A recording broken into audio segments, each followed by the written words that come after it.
जाली वीजों वाले हो जाएं होशियार। कराची एयरपोर्ट पर जदीद टेक्नोलॉजी का इस्तेमाल। कराची में जिन्ना टर्मिनल एयरपोर्ट पर ऑस्ट्रेलियन पुलिस के फराहम करदा जदीद टेक्नोलॉजी वाले आलात नस्ब कर दिए गए। तफसीलात के मुताबिक बॉर्डर सिक्योरिटी को महफूज बनाने, जाली वीजों और इंसानी स्मगलिंग की रोकथाम के लिए अहम इकदाम के तनाजुर में ऑस्ट्रेलियन फेडरल पुलिस की जानिब से FIA इमिग्रेशन कराची एयरपोर्ट को जदीद टेक्नोलॉजी पर मबनी आलात की फराहमी कर दी गई है।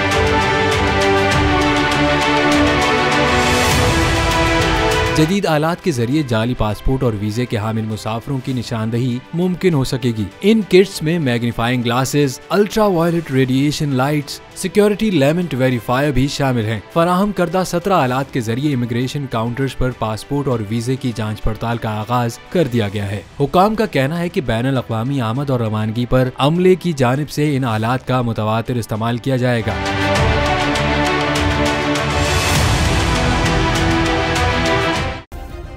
सब्सक्राइब करें और बेल दबाएं ताकि कोई खबर रह न जाए।